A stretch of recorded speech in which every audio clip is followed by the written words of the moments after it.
오늘 먼저 읽을까요? 네. 레위기 16장 3절로 4절. 아론이 성소에 들어오려면 수송아지를 속죄 제물로 삼고 순양을 번제 제물로 삼고 거룩한 세마포 옷을 입으며 세마포 속 바지를 몸에 입고 세마포 띠를 띠며 세마포 관을 쓸지니 이것들은 거룩한 옷이라. 물로 그의 몸을 씻고 입을 것이며. 이스라엘 지중에서 속죄물로 그건 나중에 네. 제목이 아주 주님께서 가뿐하게 주신 것 같아요.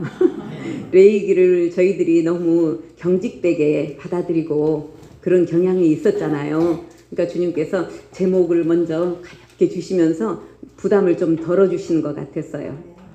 근데 그러니까 주님께서는 우리가 부담을 내려놓기를 원하시는 거죠. 그죠? 주님의 말씀인데 우리가 부담을 가지고 너무 멀리하고 이러는 것을 주님은 원치 않으시는 것 같았어요. 그러니까 가까이 다가오너라. 제목부터 이렇게 가뿐하게 주시면서 너희들 레위기 앞으로 가까이 오너라 이렇게 말씀하시는 것 같았어요. 그래서 오늘은 우리가 이번에 그 토라 포션 중에서 레위기 16장에서 20장까지가 우리가 이제 읽었던 그런 부분이잖아요. 그래서 개괄적으로 16장에서부터 20장까지를 살펴보면서 또 하나님의 마음과 또 우리에게 원하시는 삶의 본질에 대해서 나누고자 합니다. 레위기 전체에는 거룩이라는 단어가 약 100여 차례 기록이 되어 있다고 해요. 그래서 레위기를 거룩의 책이라고 해도 틀리지가 않는다고 합니다. 정통 이스라엘 사람들은 자신의 자녀들이 5살만 되면은 모세 오경 중에서 이 레위기를 읽힌다고 해요. 이유가 뭐냐면은요, 깨끗할 때 거룩의 영이 들어갈 수 있도록 그렇게 자녀들을 모세 오경이 다 중요하게 받아들이고 있지만 성경이 다 중요하지만 특히 이스라엘 사람들은 유대인들은 모세 오경을 굉장히 중요하게 여기잖아요. 그 중에서도 레위기를 5살만 되면 읽히고 있다고 해요. 예전부터 그렇게 했대요. 그런데 우리 성도님들은 우리가 나눈 것처럼 율법적이고 레위기를 지루한 제사 형식 이렇게 이제 받아들이잖아요. 왜냐하면 실제적으로 레위기에 쓰여진 문체나 어법들이 우리가 현대에 쓰고 있는 그 어법하고 좀 말투가 좀 다르거든요. 그리고 다른 시편이나 이사야나 이런 걸 보면 굉장히 문학적인 어휘들이 많이 있는데 레위기는 굉장히 뭐랄까 철두철미하게 그 제사 법에 대해서 이렇게 기록되어 있기 때문에 아무래도 우리가 좀 가까이 가는데 어려웠을 수도 있다라는 것을 우리 주님도 이해하고 계실 거라고 믿습니다. 그래서 그런데 레위기의 깊은 곳을 볼 수 있는 우리의 눈이 열리면은요, 우리가 지난번에 십계명을 나눌 때 어땠어요? 십계명을 우리는 그걸 지키지 않으면 굉장히 부담스럽고 힘든 그런 하나님의 계명으로만 알았는데 십계명을 깊이 들어가서 보니까 하나님의 사랑이었다라고 인식의 전환이 있었던 것처럼 레위기도 마찬가지라는 거예요. 레위기도 우리가 레위기 그 딱딱한 문체 뒤에 숨겨져 있는 하나님의 마음을 읽게 된다면은 이것이 레위기 가운데 하나님의 사랑이 면면이 흐르고 있구나라는 것을 우리가 알 수가 있다는 것이에요. 그래서 레위기는 우리를 위한 하나님의 사랑이고 예수님의 대속 사건을 먼저 보여주시는 복음의 책이라는 것을 우리가 오늘 알 수 있는 시간을 하나님께서 허락하셨습니다. 그래서 기대하면서 주님을 기대하십시다. 오늘 우리는 하나님의 깊은 마음, 즉 그분이 우리에게 원하시는 삶의 본질까지 이 레위기를 나누면서 같이 살펴보기를 원합니다. 그래서 우리가 이제라도 레위기에 대해서 눈을 뜨는 그런 시간을 갖기 원합니다. 레위기가 표면적으로는 우리에게 익숙한 내용은 아니라고 말씀드렸어요. 그러나 하나님께 나아가는 길을 매우 정교하게 그리고 엄숙하게 보여주는 그런 귀한 보물과 같은 책이라는 것이에요. 레위기 안을 들여다보면은 하나님의 마음을 아주 섬세하게 감동적으로 드러내고 있다는 것을 우리가 볼 수가 있는데요. 특히 오늘 16장에서 20장까지는 하나님과 우리가 어떤 관계를 맺고 있는지 깨닫게 해주는 그런 보석과 같은 그런 부분이라는 것을 말씀을 먼저 드리겠습니다. 우리가 먼저 나눌 레위기 16장은 그 중심에 있는 장이에요. 레위기 16장은 대속제일 욤키프르에 대한 말씀을 지금 기록하고 있는 부분인데요.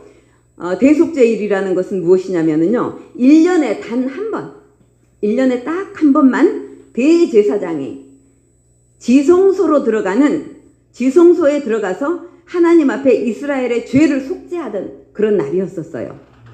그러니까 단 한 번, 1년에 단 한 번, 한 사람만이 하나님의 깊은 임재 가운데로 들어갈 수 있었는데, 그 레위기 16장을 통해서 하나님은 우리에게 무슨 말씀을 하고 계시는지 한번 살펴보도록 하겠어요. 오늘 본문인데요, 여기에 보면은 읽어보셨다시피 레위기 16장에 보면은 4절 한 절에, 16장 4절 한 절에 거룩한 세마포 속옷을 입고 세마포 속바지를 입고 세마포 띠를 띠며 세마포 관을 쓸지니라고 세마포를 4번이나 강조했어요.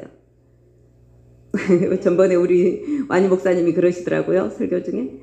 하나님은 중요한 것은 거듭거듭 말씀하신다. 그러니까 세마포를 4번이나 한 절 가운데 4번이나 강조하신 이유가 있다는 것이에요. 평상시에 대제사장이 성전을 봉사할 때, 성전 봉사를 할 때 어떤 옷을 입었어요? 우리 에스더 목사님 그때 막 보석 얘기를 해주셨잖아요. 보석이 주렁주렁 달린 에봇을 입었잖아요.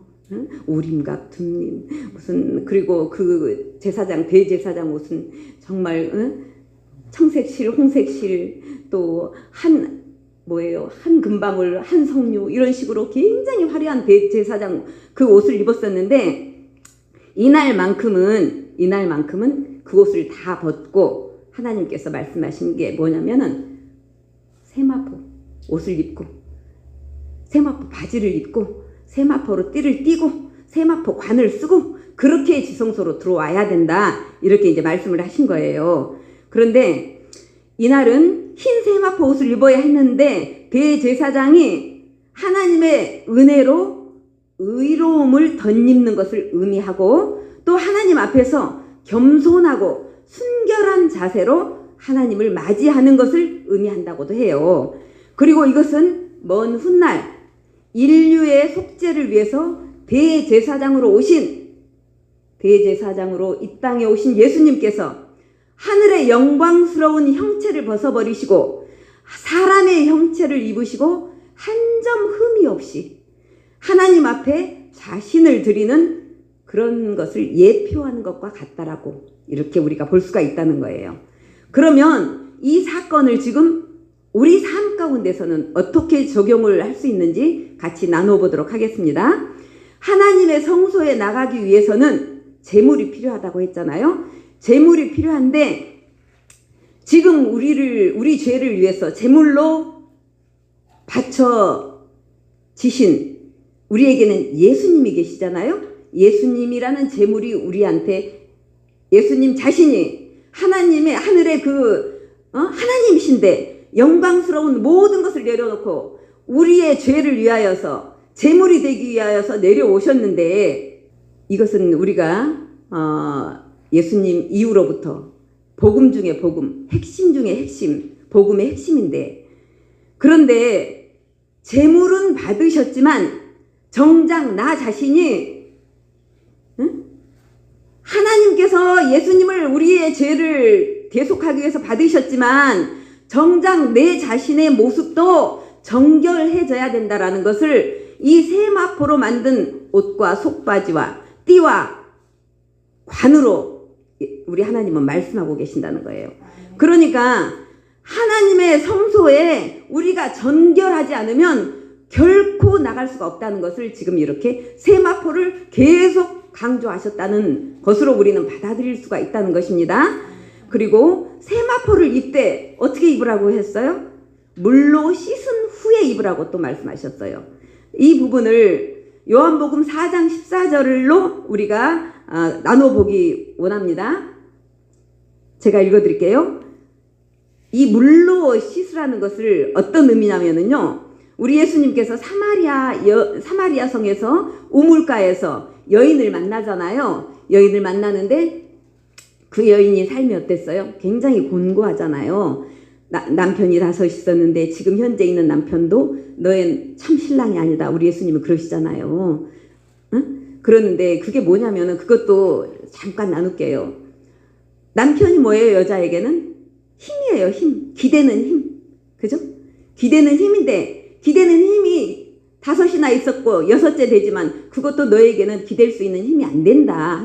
예수님은 그렇게 말씀하고 계시더라는 거죠. 기댈 수 있는 힘이 뭐예요? 우리에게. 세상적인 것이잖아요. 세상적인 것. 사마리아 여인이 세상적인 것을 의지하고 있었지만 그것으로는 너의 목마름이 너의 갈증이 채워지지 않는다는 말씀을 우리 주님이 그렇게 말씀하고 계시는데 요한복음 4장 14절 내가 주는 물을 마시는 자는 영원히 목마르지 아니하리니 내가 주는 물은 그 속에서 영생하도록 솟아나는 샘물이 되리라. 이렇게 이제 그 사마리아 여인에게 얘기를 하거든요.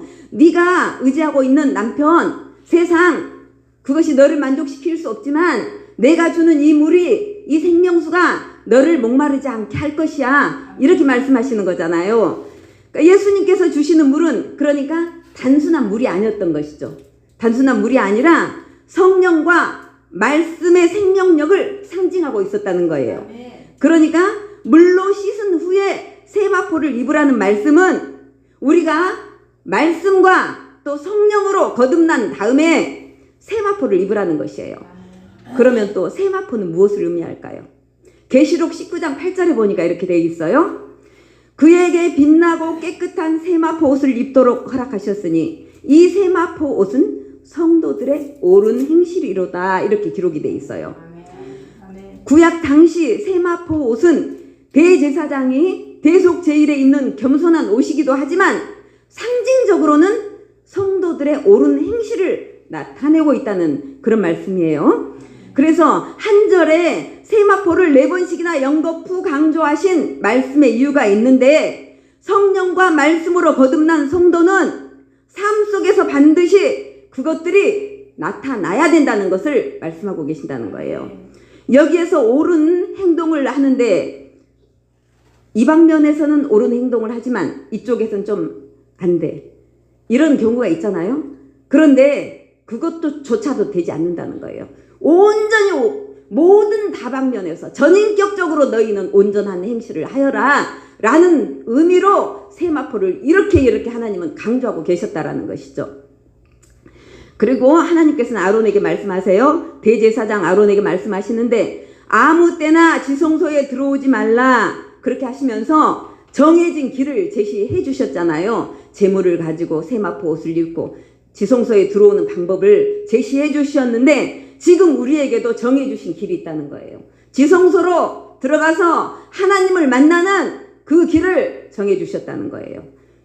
어떻게 해요? 내가 길이요 진리요 생명이니 나로 말미암지 않고는 아버지께로 올 자가 없느니라. 예수님이 그렇게 말씀하신 것처럼 예수님을 믿음으로 속죄를 받고 성령으로 기록된 말씀 가운데서 인도함을 받으며 옳은 행실을 삶으로 나타내면서 그렇게 변화되어야 비로소 우리는 하나님이 계신 지성소 안으로 들어갈 수가 있다라는 그런 말씀이에요. 그래서 저와 우리 모두가 그런 성도가 될 수 있기를 예수님의 이름으로 축복드립니다. 레위기 16장 5절에 보면은요. 이스라엘 자손의 회중에게 속죄 제물로 삼기 위하여 순염소 2마리와 번제물로 삼기 위하여 순양 1마리를 가져갈지니라. 하나님께서는 또 아론에게 2마리 염소를 준비하게 하시는데 8절에 이렇게 돼 있어요. 2 염소를 위하여 제비를 뽑되 한 제비는 여호와를 위하고 한 제비는 아사셀을 위하여 할지며 이렇게 돼 있어요. 그러니까 염소 2마리를 한 마리는 여호와를 위해서 속죄제물로 드리고 다른 한 마리는 아사셀을 위하여서 보내는 그런 염소인데요. 이게 어떻게 되느냐면요. 대속제일날 욤키푸르 때 대제사장 그러니까 여기서 이제 아론이 예를 들어서 항아리를 하나 놓고 항아리 안에다가 돌멩이 2개, 반질반질한 돌멩이를 2개를 넣어가지고 하나는 라 여호와, 또 하나는 라 아사셀, 이렇게 2개의 돌멩이를 집어넣는데요. 자, 하나를 흔들어가지고 다른 백성들이 보는 앞에서 이렇게 돌을 집어낸대요. 집어내서 2마리 염소가 있어야 된다 그랬잖아요. 2마리 염소 머리 위에다 딱 놓는대요. 놓으면은 보면은 하나는 여호와께, 하나는 아사셀에게, 이렇게 이제 염소가 2마리가 있잖아요. 그러면 하나님 앞에 드리는 염소에게는 빨간 천을 목에다 두르고, 아사셀로 보내는 염소에게는 뿔에다 빨간 천을 이렇게 묶어가지고 그렇게 이제 준비를 한다고 해요. 그러는데 첫 번째 염소는 이스라엘의 죄를 속하기 위해서 피를 흘려야 했어요. 하나님 앞에 드리는 그 염소는 피를 흘려야 되는 염소였고, 왜냐하면 하나님의 우리 죄에 대한 하나님의 공의를 만족시키기 위해서는 무엇이 필요해요? 피가 필요해요. 피가. 그래서 예수님 하나님을 위해서 피 흘리는 염소, 또 2번째 염소는 아사셀의 염소는 대제사장이 안수를 한대요. 2손으로 안수를 하고 뭐라 그러느냐면, 하나님 아버지, 저희가 하나님 아버지 앞에서 많은 죄를 지었습니다. 대속제일에 하나님은 우리 죄를 사하여 주신다고 약속하셨으니 저희 죄를 사하여 주시옵소서 하면서 이 모든 죄를 이 염소에게, 이 아사셀 염소에게 다 전가를 시킵니다 하고 이제 광야로 내보낸다는 거예요. 그런데 여기에서 2 염소는 무엇을 상징하느냐면요, 먼 훗날 예수님의 십자가 사역을 상징한다고 해요. 예수님께서는 우리 죄를 위해서 첫 염소가 피를 흘리고 죽었던 것처럼 우리 예수님도 피를 흘리고 죽으셨잖아요. 그리고 또한 2째 염소가 상징하는 것처럼 우리의 모든 죄를 제거하시기 위하여서 성문 밖 골고다로 혼자 올라가셔가지고, 그죠? 성문 밖으로 내침을 당하시잖아요. 그렇게 지금 2 염소가 상징하는 것은 예수님의 십자가 사역을 이렇게 상징하고 있다라고 그렇게 해석을 하고 있다고 해요. 그런데 히브리서 9장 12절에 이렇게 되어 있어요.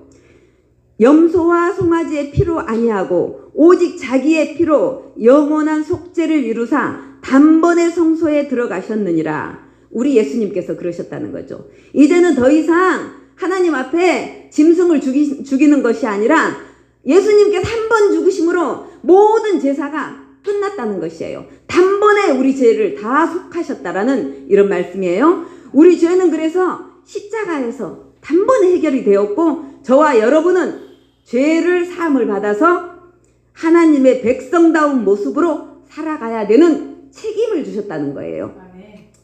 레위기 16장은 그래서 단지 옛 제사 제도에 대한 설명이 아니라 예수 그리스도의 십자가를 이해하기 위한 거울이었다는 것이에요. 우리가 지금 예배 드릴 수 있는 이유, 기도할 수 있는 이유, 하나님의 자녀로 살아갈 수 있는 이유가 우리 예수님의 그 대속이 있었기 때문에 이 자리에서 거룩하신 하나님 앞에 예배를 드릴 수 있는 자격을 받았다는 것입니다. 그래서 레위기 16장에서 깨달아야 할 내용이 있는데요. 하나님의 마음은 정죄보다, 우리를 벌하시는 것보다 우리를 회복하시는데 그 마음이 있다는 것이에요. 레위기 16장 30절에 이렇게 되어 있어요. 이날에 너희를 위하여 속죄하여 너희를 정결하게 하리니 너희의 모든 죄에서 너희가 여호와 앞에 정결하리라. 아멘. 아멘. 우리를 정결케 해주신다고 하셨잖아요. 아멘. 그런데 하나님 앞에서 우리 죄가 가려질 수가 있습니까? 하나님 다 보고 계셔요. 우리가 어떤 생각을 갖고 있는지, 어떤 계산을 하고 있는지, 어떤 마음을 품고 있는지, 우리 하나님은 우리의 세포 하나까지, 우리 혈관에 피가 흐르는 것까지도 다 바라보고 계신다는 것이에요.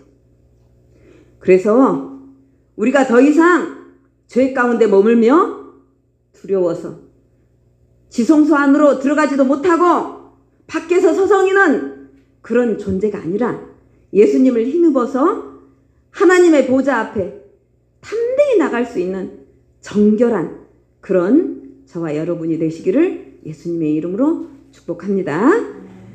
자, 그러면 레위기 17장 18장에 대해서 잠깐 또 나누도록 하겠습니다. 레위기 17장 11절 나와 있나요? 한번 같이 합독해 보실까요? 육체의 생명은 피에 있음이라 내가 이 피를 너희에게 주어 제단에 뿌려 너희의 생명을 위하여 속죄하게 하였나니 생명이 피에 있으므로 피가 죄를 대속하였느니라. 아멘. 피 가운데 생명이 있다는 이런 말씀은 신약과 구약 전체 성경을 통하여서 굉장히 중요한 내용이잖아요. 성경의 핵심 중에 핵심. 피 가운데 생명이 있다. 특히 예수님의 피로 우리가 속죄함을 받는 이 사상은 하나님께서 인류에게 던져주신 최대의 복음이자 성경 전체의 핵심 주제라고 할 수가 있다는 것인데요. 여기에서 피가 죄를 속하느니라 이 뜻에서 속한다는 뜻이 뭐냐면요. 피가 죄를 덮는다. 예수님의 피가 우리 죄를 덮는다. 이런 뜻이라는 거예요. 17장 14절에 모든 생물은 그 피가 생명의 일체라. 그러므로 내가 이스라엘 자손에게 이르기를 너희는 어떤 육체의 피든지 먹지 말라 하였나니 모든 육체의 생명은 그 피인즉 그 피를 먹는 자는 끊어지리라. 이렇게 되어 있어요. 실제로 이스라엘 사람들은 피를 생명처럼 여기고 피를 함부로 다루지 않았대요. 피를 함부로 다루는 것은 생명의 주관자이신 하나님을 모독하는 행위로 동일시했다고 해요. 또 히브리서 9장 22절 신약의 히브리서 9장 22절에 보면은요 이렇게 돼 있어요.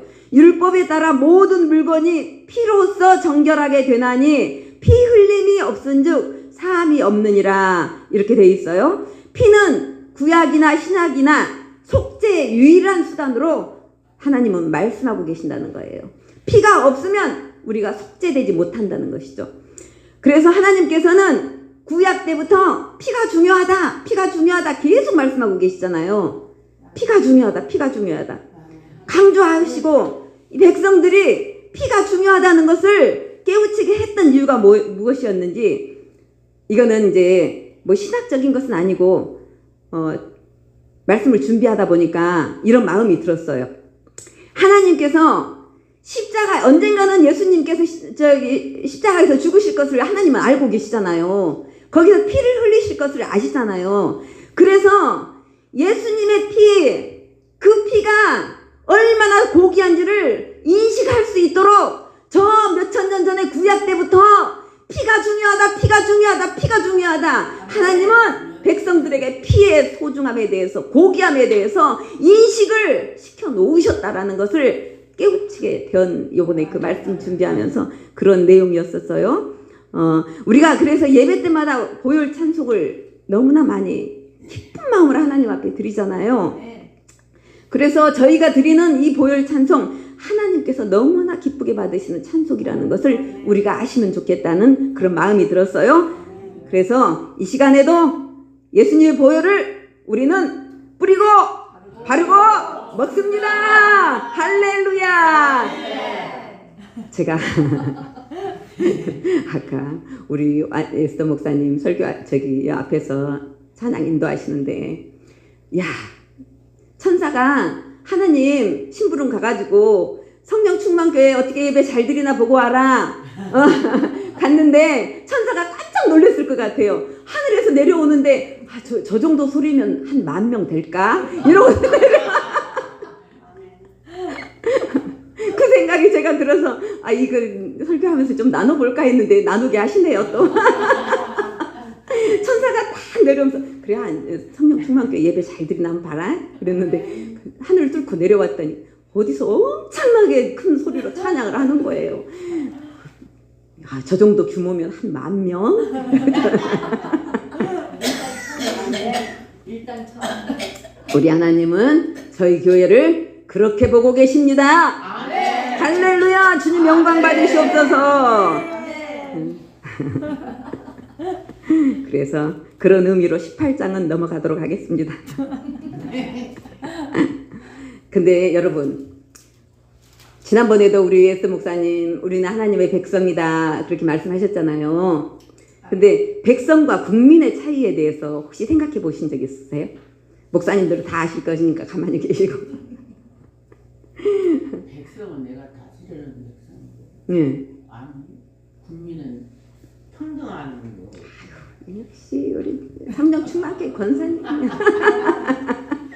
맞아요. 국민은 자주권이 있어요. 정치에도 참여할 수가 있어요. 백성은 왕의 소유야, 소유물. 응? 내 것이 없어. 내 뜻이 없어요. 내 계획이 없어요. 왕이 시키는 대로 해야 되는 거예요, 왕이. 우리의 왕은 누구세요? 예수 그리스도. 우리 하나님. 하나님께서 시키시는 대로 우리는 해야 되는 거예요. 우리 뜻대로 뭐 된 적이 있습니까? 그 하나님의 백성이기 때문에 우리 뜻대로 안 되는 거예요. 하나님 뜻대로 되기 때문에 우리 뜻대로 안 되는 거예요. 그래서 우리가 하나님 백성이라는 건 그런 얘기예요. 내 것이라는 게 하나도 없습니다. 다 하나님 것입니다. 생명도, 시간도, 젊음도, 지혜도, 돈도, 명예도, 자녀도, 남편도, 다. 웅이도. 웅이도 하나님 거예요, 하나님 거. 그래요. 그래서, 그런데 좋은 게 뭔 줄 아세요? 백성들은 왕의 보호를 받을 수 있다는 거예요. 왕의 다스림을 받을 수 있기 때문에 안전하다는 거예요. 안전하다. 우리가 뭘 하지 않아도 왕이신 하나님께서, 왕이신 예수 그리스도께서 우리를 책임져 주시기 때문에 우리가 별로 좋지 않은 머리 막 짜가면서 계획을 세울 필요가 없다는 거예요. 하나님께만 맡기시면은 완벽하게 저 천국에 갈 때까지 다 책임져 주신다는 거예요. 그래서 하나님 떳떳하게 말씀하시잖아요. 너희는 내 규례와 내 법도를 지켜라. 그러면 산다. 하나님은 그러신다는 거예요. 할렐루야. 그런데 하나님께서 원하시는 게 있어요. 하나님이 내가 왕인데 내 백성들이 형편없어. 그러면 하나님이 자존심이 상하시잖아요. 그죠? 내 백성인데 자랑스러워야지. 우리 하나님이 떳떳하시잖아요. 저 마귀들이 볼 때도 야, 하나님 백성은 역시 다르구나. 이런 게 있어야지. 마귀들이 볼 때 나랑 똑같네? 하나님 백성이라고 하더니 이러면 아니 이거는 계획에 없는 말씀인데 그래서 하나님께서 백성답게 만들시기 위하여서 율법과 규례를 주셨다는 거예요. 응? 왜냐하면 우리가 형편없이 마귀랑 똑같이 살면은 하나님이 내 백성과는 가까이 하고 싶잖아요. 가까이 교제를 하고 싶고 기도할 때도 가까이 가서 이렇게 뭐 더 좀 알려주고 싶고 뭐 더 얘기도 해주고 싶은데 계속 죄 가운데 서성이고 죄를 벗어나지 못하고 있으면은 하나님이 내가 주고 싶은 건 너무 많은데 우리가 준비가 안 되어서 받을 수가 없다는 것이죠. 그래서 받게 하기 위해서 하나님의 축복을 받게 하기 위해서 율법과 규례를 주신다는 거예요. 성숙 집사님 전번에 그러셨잖아요. 직장에서 얘기를 해보면은 도대체 대화가 안 된다. 세상 사람들은 돈 얘기만 하고 자랑만 하고 응? 도대체 하나님 얘기가 안 나오잖아요. 그들에게서는. 근데 우리는 그런 얘기는 다 이제 뛰어넘었잖아요. 그 단계를. 세상이라는 그 단계를 이미 뛰어넘게 하셨잖아요. 우리가 대화할 때 기쁜 대화가 뭐예요? 하나님 얘기, 말씀 얘기, 예수님 오시는 얘기, 예수님 오실 때 우리 들림받아서 휴거 내는 거, 이런 얘기가 우리는 흥미가 있잖아요. 하나님이 기적을 일으키신 거. 무슨 일이 있었네. 기적처럼 이 일이 해결됐어. 이런 얘기가 우리는 하나님의 백성들은 흥미가 있고 그때 진지해지는지 세상 얘기하면 저 얘기를 아직도 하고 있어. 우리는 말이 섞일 수가 없는 것이죠. 구별되었다. 그래서 하나님 백성을 구별되었다. 세상 것과 섞일 수가 없는 거예요. 물과 기름하고 똑같은 거예요. 근데 하나님은 우리가 그래서 예수님의 피로 거룩해졌지만 또 우리의 행실로도 거룩해져야 된다. 그렇게 요구하신다는. 그래서 레위기는 거룩함이 전부를 덮고 있는 거룩함의 책이다. 우리가 거룩하게 되기를 원하시는 것을 그곳에 이렇게 주님께서는 기록해 놓으셨다. 우리가 이렇게 볼 수가 있다는 것이죠. 그리고 또 어디를 또 말씀을 좀 전하고 19장에 보면은요. 레위기 19장에 보면은 하나 읽어볼까요? 19장 2절로 3절. 너희는 이스라엘 자손의 회중에게 말하여 이르라. 너희는 거룩하라. 이는 나 여호와 너희 하나님이 거룩함이니라. 너희의 각 사람은 부모를 경외하고 안식일을 지키라. 나는 너희의 하나님 여호와니라. 이렇게 되어 있어요. 레위기 19장을 살펴보면은요. 다양한 일상적인 규례들을 담고 있는데 여기서도 중심 주제는 너희는 거룩하라 라는 것이에요. 그런데 여러분, 하나님께서 말씀하시는 거룩에 대하여서 우리가 생각하고 있는 그 범위보다 굉장히 광범위하더라는 것을 19장에서 알 수가 있어요. 거룩은 죄를 짓지 않고 정결하게 살아가는 것은 기본이에요. 그런데 그것을 포함해서 삶의 모든 형태까지도 이 거룩이 품고 있다는 것을 19장에서 하나님은 우리에게 알려주고 계세요. 19장에서 말씀하시는 거룩의 내용을 제가 간추려서 읽어드려 볼게요. 들어보세요. 거룩이 뭐냐면요. 먼저 너희 부모를 경외하라. 안식일을 지키라. 근데 안식일을 지키라는 두 번이나 나와요 또. 안식일이 중요하긴 중요합니다. 부모를 경외하고 안식일을 지키라. 가난한 자를 돌보라. 도둑질하지 말고 거짓 맹세하지 말라. 저주하지 말라. 공정한 재판을 하라. 이웃을 비방하지 말라. 형제를 미워하지 말라.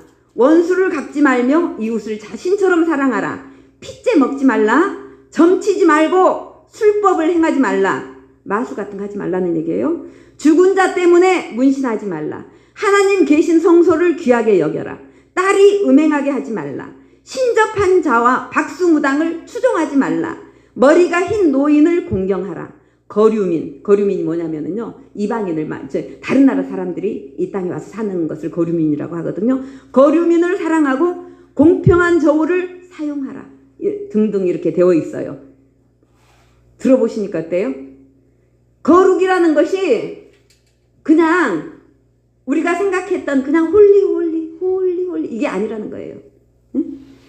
완전히 삶의 모습에 밀접하게 되어 있다는 것이에요. 찰스 피니 책을 이번에 이 부분을 좀 읽어봤더니 자비가 곧 거룩이다. 자비가 뭐예요? 긍휼력이고 사랑을 베푸는 것. 이것이 곧 거룩이다라고 그 목사님도 써놓으셨더라고요. 이 내용을 살펴보니까 하나님이 말씀하시는 거룩은 삶의 모든 영역에서 하나님의 성품이 드러나야 된다는 거예요. 그러니까 하나님의 성품을, 저 하늘의 것을 땅에 이렇게 풀어서 생명을 얻게 하는 것. 아시겠어요? 그것이 거룩이라는 거예요. 하늘의 것으로 땅에 풀어서 이 땅에 생명이 흘러가게 하는 것. 그것이 거룩이라는 거예요. 하나님의 마음은, 그러니까 이스라엘 백성들이 짐승을 죽여서 드리는 제사에만 머무는 그런 신앙이 아니라 호세아 6장 6절로 이렇게 말씀하셨어요. 나는 인애를 원하고 제사를 원하지 아니하며 번제보다 하나님 아는 것을 원하노라. 이렇게 되어 있어요. 여기에서 인애라는 것은 뭐냐면요. 사랑, 자비, 신실하심을 의미하며 하나님께서는 형식적인 제사보다 백성들과 친밀한 관계를 원하신다는 그런 뜻이라는 거예요. 그러니까 지금 우리로 말할 것 같으면 예배드리고 기도하고 이렇게 끝나버리는 것이 아니라 우리 삶의 요소마다 하나님의 성품, 정결함, 자비로움, 진실함, 헌신된 모습, 이런 것을 나타내기 원하신다는 것이 또한 그런 것들을 하나님은 진정한 거룩이다 이렇게 말씀하고 계신다는 거예요. 죄짓지 않고 음행하고 무당 추종하는 것은 물론이거니와 부모님을 경외하는 것을 거룩이라고 한대요. 권사님, 부모님을 경외하는 것을 거룩이라고 한대요. 노인을 공경하는 것, 이웃을 사랑하는 것이 거룩이라고 하시고, 재판을 공정하게 하는 것도 거룩이다. 도둑질 하지 않는 것도 거룩이다. 그러니까 하나님이 말씀하시는 거룩은 우리가 생각하는 범주를 훨씬 넘어서서 실제적인 영역에까지 드리워져 있다는 것을 지금 드리는 거예요. 그래서 우리가 예배 드리는 시간 너무 소중하죠. 이것은 거룩을 만들어내는 기본 샘터와 같아요. 여기에서 예배 드리고 말씀 읽고 기도하고, 이것은 그런 바른 행실을 할 수 있는 기본적인 우물이에요. 우물. 여기에서 그 우물을 가득 채워서 우리가 채워줘야지 세상에 나가서 그런 바른 행실을, 거룩한 행실을 할 수가 있기 때문에 예배 드리고 기도하고 말씀 읽고, 이건 너무나 소중한 거예요. 그걸 절대로 무시하면 안 되는 겁니다. 그것이 가장 기본이에요. 기본. 네. 그래서 정결한 삶은 물론이거니와 사랑과 배려와 양보와 희생과 헌신의 삶이 모두 거룩의 모습인 것을 우리가 알게 되었어요. 그런데 여러분, 혹시 이런 것들이 어렵게 느껴지십니까? 어렵다고 혹시 생각되세요? 그런데 아까 에스더 목사님 어떻게 성령님께서 통하게 하셨는지 하늘, 우리가 천국 가는 길이 좁다고 이제 하지 말라 그러셨잖아요. 하나님, 예수님께서 이미 다 닦아 놓으셨기 때문에 우리가 이제는 그 길을 좁은 길이라고 말하지 말아라. 그렇게 아까 선포를 막 하시더라고요. 근데 저는 이 말씀에다 그렇게 적어놓은 거거든요. 우리는 이제 이런 일들이, 거룩을 이루는 일들이 어렵고 불가능한 일이라고 말하면 안 된다, 이렇게 했거든요. 왜냐하면요, 우리가 거룩해지는 것을 두려워하는 존재가 있어요. 그 자들에게 우리는 거룩하기가 힘들어. 우리는 육의 몸을 입고 있어서 거룩하기가 힘들어. 그것은 소수의 어떤 사람의 영역이야, 하나님의 영역이지, 이렇게 말해버리면은요, 마귀들이 힘을 얻는다는 거예요. 그래, 쟤네들은 거룩하게 틀렸어. 이미 말로 선포하잖아. 응? 마귀가 그런다는 거예요. 그리고 무엇보다도 우리를 거룩하게 만드실 수 있는 성령님의 능력을 거부하는 말이 되기 때문에 절대로 우리 입에서는 거룩하기 힘들어, 이런 말 하면 안 된다는 거예요. 하나님은요, 우리가 거룩할 수 있으니까 거룩하라고 말씀하시는 거예요. 거룩하게 만들어줄 준비가 다 되신 거예요, 하나님은. 근데 우리가 자꾸 거절해요. 우리는 거룩할 수 없어. 안 되지. 우리는 죄인이잖아, 죄인. 자꾸 이렇게 말해서는 안 된다는 거예요. 우리 천국 가는 길 넓습니까? 좁습니까? 넓습니다. 아멘! 예수님이 다 닦아 놓으셨어요. 그게 예수님만 붙잡고 가면 되는 거예요. 예수님만 붙잡고 가면. 거룩은요, 우리 삶 가운데 세상에 죄가 들어오는 것을 막아내는 견고한 문이 되는 거예요. 거룩이. 거룩이 죄가 우리 안에 들어오지 못하도록 하는 거예요. 악한 영이 내 안에 자리 잡지 못하게 하는 것이 거룩이에요. 그래서 성도들의 거룩한 삶이, 그런 가능성이 이제는 절대로 부정당해서는 안 된다는 것이죠. 자꾸 부정하니까 주님의 이 몸된 교회가, 성도들이, 하나님이 선택한 백성들이 세상 사람과 똑같은 수준으로 살고 있기 때문에 교회가 힘을 잃어버렸다는 거예요. 우리는 거룩할 수 있습니다. 하나님께서 거룩하게 만들어 주십니다. 우리가 성령님, 할렐루야, 성령님께 의지하면서 안 된다라고 말하지 말고, 성령님 도와주시옵소서. 나는 거룩하게 하나님의 백성으로 끝까지 예수님께서 만들어 놓으신 그 길을 따라서 저 천국에 반드시 갈 것입니다. 이렇게 선포하는 저희들 되기 원합니다. 어떻게 할까요? 하나 더 할까요? 그만 끝낼까요? 저는 레위기 20장 간단하게 할게요. 레위기 20장에 보니까 제목을 뭐라고 했느냐면, 성경책에 보니까 반드시 죽여야 하는 죄, 이렇게 돼 있어요. 20장 2절 한번 읽어볼까요? 너는 이스라엘 자손에게 또 이르라. 그가 이스라엘 자손이든지 거류민이든지 그 자식을 몰렉에게 주면 반드시 죽이되 그 지방 사람이 돌로 칠 것이요. 이렇게 돼 있어요. 죽이는 죄들 가운데 우상 숭배도 죽여야 되고, 간음하는 것도 죽여야 되고, 동성애하는 것도 죽여야 되고, 가족 간의 성적 범죄도 죽여야 되고, 수간하는 것도 죽여야 되고, 무당들을 따르는 자도 죽이고 무당도 죽이라고 하나님이 말씀하셨어요. 그들은 다 죽여야 된대요, 하나님께서. 그런데 가장 먼저 하나님께서 내놓으신 게 뭐냐면은요, 자녀들을 몰렉에게 주는 것. 몰렉은 뭐냐면은요, 저 가나안 땅에서도 몰렉 그 우상 숭배가 있었고 애굽에서도 있었는데, 어린 자녀를 우상에게 바치는 거. 불에 태워서 바치거나 죽여서 바치거나 이런 건데, 자녀를 누가 줘요? 하나님 주시잖아요. 근데 하나님 것을 가장 가증스러운 저 몰렉 우상에게 바쳤다는 거예요. 그런 것은 하나님이 즉각 처단, 자녀를 몰렉에게 주는 것, 하나님의 것을 지 맘대로 한다 이거죠. 그리고 악한 것, 그 우상에게 불로 태워서 애기를. 이스라엘 백성은 하나님의 언약 백성으로 삶 전체가 하나님을 예배하고 따르도록 구별되어 있어요.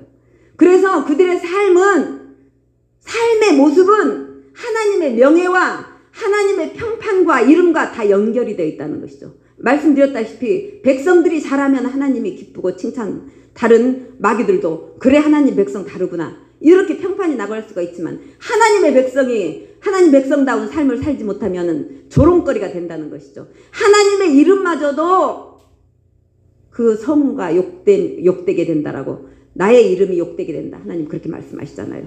그런데 여러분, 이 시대에 자녀를 몰렉에게 주는 이런 인신제사 형태가 과연 끝났다라고 생각하십니까? 과연 그런 부모가 있을까? 자녀를 불에 태워서 우상에게 주는 그런 부모가 있을까? 이렇게 생각할 수가 있어요. 그렇다면은 우리가 한번 생각을 해봐요. 자녀를 우상에게 바치는 행위가 무엇이 있을까요? 하나님의 자녀가 하나님의 사람으로 세워지는 것에 관심이 없고, 예수님을 닮아가는 모습에 관심이 없고, 이 부모라는 이름으로 자녀가 세상 가운데서 명예나 얻고 출세나 하고 돈이나 벌고 이렇게 하도록 하는 부모는 몰렉에게 자녀를 바치는 것과 같은 것으로 주님은 보신다는 것이에요. 왜요?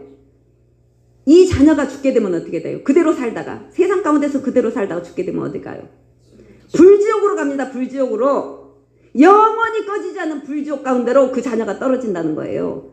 순서만 다르죠. 몰렉에게 불태워서 드리는 거나 죽고 나서 불지옥에 떨어지는 거나 똑같은 우상 숭배라는 거예요. 지금 자녀들이 잘 되게 하기 위해서 갖은 방법으로 아이들을 학원을 보내면서 뺑뺑이를 돌리면서 쉴 시간도 없이 공부를 시키는 부모들이 많이 있어요. 정신 차려야 됩니다. 절대로 하나님이 원하시는 방법이 아니에요. 하나님을 향해서 자라가야 되고, 예수님을 향해서 예수님의 모습을 닮아서 그렇게 세워져 가야 되는데, 악한 영이 장악한 이 세상 가운데 자녀들을 몰아넣어놓고 너희는 출세해라, 너희는 이름을 얻어라, 너희는 돈을 벌어라, 가증한 인생을 살고 있다는 것이에요. 이런 일들이 왜 있어요? 사람들의 시선이 눈에 보이는 것, 땅의 것, 육신의 것에 고정되어 있기 때문에 그렇다는 거예요. 하늘의 것에 대해서 알지를 못해요. 그들은 영적인 것이 무엇인지 관심조차 없어요. 내 눈에 보이는 것, 내 배가 부르면 그것으로 만족, 내 재산이 불어나면 그것으로 만족. 골로새서 3장 5절로 6절에 이렇게 되어 있어요. 그러므로 땅에 있는 지체를 죽이라. 곧 음란과 부정과 사욕과 악한 정욕과 탐심이니 탐심은 우상 숭배니라. 이것들로 인하여 하나님의 진노가 임하느니라. 욕심부리고 하나님 모르고 계속적으로 세상 가운데 살게 되면은 하나님의 진노가 임한다라는 이런 말씀이에요. 자녀들을 몰래에게 내주었던 행위가 왜 그랬어요? 자신의 탐심을 위한 것이었어요. 자신의 무엇인가를 이루고자 해서 자기가 낳은 생명을, 하나님의 그 생명을 우상에게 불러 태워서 바쳤던 것이, 지금 자녀들에게 예수님을 전하지 않고 부와 명예와 이런 것들에 바치고 있는 것은 부모들의 정욕과 탐심 때문이라는 것이에요. 하나님은 탐심을 뭐라고 해요? 우상 숭배다. 우상 숭배하면 진노가 임한다. 이렇게 말씀하고 계시잖아요. 그래서 어떻게 해야 돼요? 골로새서 3장 2절에 위의 것을 생각하지 말고 땅의 것을, 위의 것을 생각하고 땅의 것을 생각하지 말라. 저와 여러분은 하늘의 것을 목적으로 두고 살아야 됩니다. 저와 여러분은 하나님의 백성답게 성령님의 인도하심만을 추구하고 그야말로 하나님께서 노여워하시는 우상 숭배의 죄로부터 완전하게 벗어나야 된다는 것입니다. 하나님께서 명령하신 우리의 거룩은 우리의 생명을 살리고 영혼을 살리는 울타리와 같은 거예요. 말씀을 마무리할게요. 여러분 중에 혹시 하나님의 말씀대로만 살아도 과연 이 세상을 잘 살 수 있을까? 염려가 되시는 분 계십니까? 권사님 어떠세요? 힘들어요.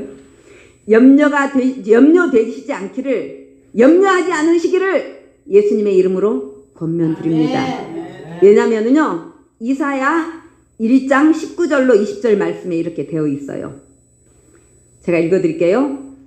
저 있네요. 같이 읽게요. 시작. 너희가 즐겨 순종하면 땅의 아름다운 소산을 먹을 것이요 너희가 거절하여 배반하면 칼에 삼켜지리라. 아멘. 두 가지 길 중에 선택은 우리가 결정하도록 주님은 만들어 두셨어요. 하나님께 순종할 것인지 배반할 것인지 선택은 우리의 몫이라는 거예요. 만약 우리가 순종하여서 하나님께서 기뻐하시는 삶을 살게 된다면 어떻게 하신다고요? 하나님의 길을 열어주신다는 거예요. 하나님의 방법으로 땅의 아름다운 소산들로 풍성하게 삶의 필요를 채워주신다고 하나님 약속하고 계신다는 거예요. 그리고 이 세상에서도 안전하게 보호해 주시고 주님 오시는 날, 주님을 실제로 우리가 만나 뵙는 그날 주님은 우리 이름을 기쁘게 불러주신다는 거예요. 하나님은 우리를 거룩이라는 정체성으로 부르셨어요. 그래서 레위기는 단순히 구약 시대에 기록한 이스라엘 법전만이 아니고 그 안에는 죄를 대하시는 하나님의 준엄하심과 함께 죄를 속하시려는 하나님의 사랑이 있었다는 것을 우리가 볼 수 있었어요. 더 나아가 하나님의 백성들을 거룩하게 만들고 존귀하게 만들고자 하는 하나님 아버지, 우리의 진짜 아버지, 참 아버지 하나님의 마음이 담긴 책이라는 것을, 그 책이 레위기라는 것을 우리가 이렇게 짧게나마 나누었습니다. 우리 하나님 지금도 말씀하세요. 내가 거룩하니 너희도 거룩할지어다. 말씀하시고 인도하시는 하나님 음성에 우리가 반응하면서 우리 삶의 전반에서 삶의 능력이, 거룩의 능력이 나타나는 저와 여러분이 되시기를 축복합니다. 기도하겠습니다. 하나님 감사합니다. 너무나 감사합니다. 예수 그리스도를 통해 저희들이 속죄의 은혜를 날마다 누리며 살게 해주셨으니 감사합니다. 또한 삶으로 거룩을 살아내는 구별된 백성으로 부르시고 그렇게 살 수 있도록 힘을 주시니 감사를 드립니다.